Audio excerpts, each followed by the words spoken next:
Samouprava za zaščito in reševanje je dala obvestilo, da je na voljo ena aplikacija, in sicer Poplave 2023. Tam lahko vsi tisti, ki želijo pomagati, ali kot skupina ali kot posameznik, se prijavijo na tej aplikaciji in potem pripišejo poleg svojih podatkov tudi tisto, kar ponujajo. Ali je to zdaj kakšna oprema ali pa hrana ali pa kot sama fizična pomoč.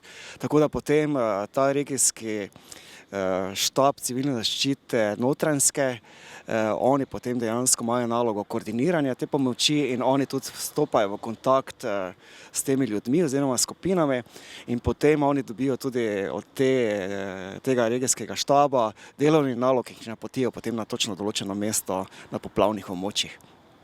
Kako pa so gasilci in civilna zaščita odreagirali v Slovenski Bistrici glede na te poplave? Zdaj v bistvu sam gasilski sistem je že nekako seveda organiziran, preko države se potem podajajo potrebe na dotične gasilske zveze in pa civilne zaščite, tako da 8.8. je že prva skupina gasilcev v skupini 50 gasilcev odšla z 11 vozili na poplavno območje Mozirja oziroma na Savinjsko. Tako da so že tam bili vključeni v same pomoči na samem terenu. Se pa pripravlja zdaj tudi druga skupina, tako da se bo zagotovilo približno 100 gasilcev, tudi z nekimi 11 vozili, tako da bojo pripravljeni oditi tudi na pomoč ta ponedeljek. So v pripravljenosti, bodo pa točno še potem sporočili, katera lokacija bo za njih določena. Kaj pa so bile kakšne posebnosti v Slovenski Bistrici? Zdaj, na srečo tiste glavne padavine so nekako obšle našo občino.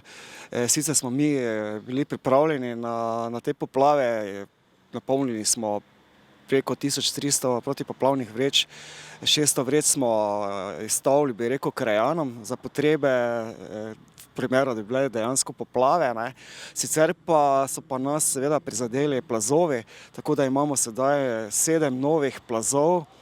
Od tega sta zdaj ponovno tudi ogroženi stanovanjski objekti, ena hiša je celo na meji porušitve in izdana je odredba o izselitvi, tako da imamo zdaj skupaj z junijem dve družini izseljeni, ena družina je pa zdaj v tem trenutku še tudi ogrožena in čakamo, kaj se bo tam zgodilo.